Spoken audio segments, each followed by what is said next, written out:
Hey Tree Sprites, Habari Gani. Today is the third day of Kwanzaa, and today's principle is Ujima. This is the principle of collective work and responsibility. It is the commitment to building community intentionally. In order for us to evolve collectively so that we can have a better future, we have to want a future collectively. We can't keep running from our own communities and then wonder why we're not making more rapid progress. We have been taught to pour our energy and resources into institutions and corporations that ultimately seek our destruction. And it's not like we don't know this by now. So what should we be doing instead? First, we need to change our mindsets about the possibilities and what we're capable of. We need to be focusing on coming up with creative solutions to the issues that we currently face within our community. We need to be developing unique standards and values that reflect the needs and desires of our own community.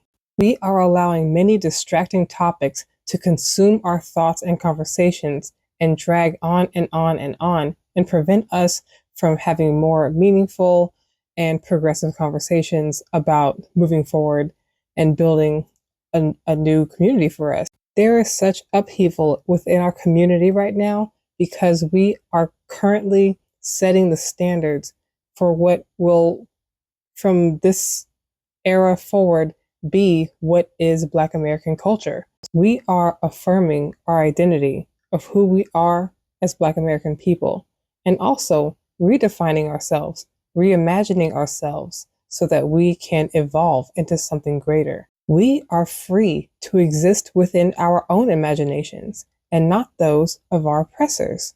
We are what we see ourselves as.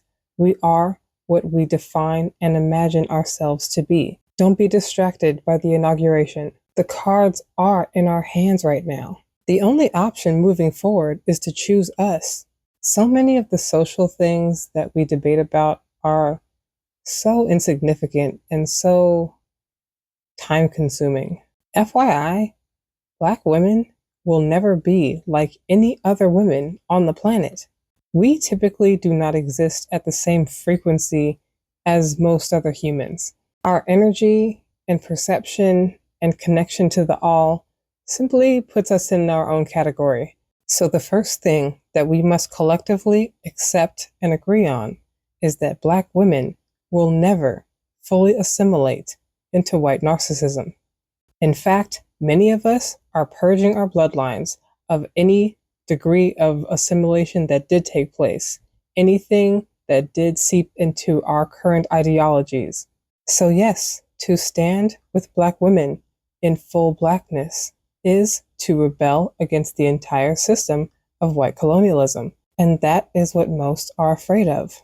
The depth of the trauma bond that many of us still retain with our oppressor causes us to fear losing the validation and approval of the very people that participate in a system that discriminates and disparages us. So, if you're ready to be a rebel, let's be intentional about working collectively. Especially amongst Black women, I think that we are on the precipice of developing a system, a cultural system that works for us.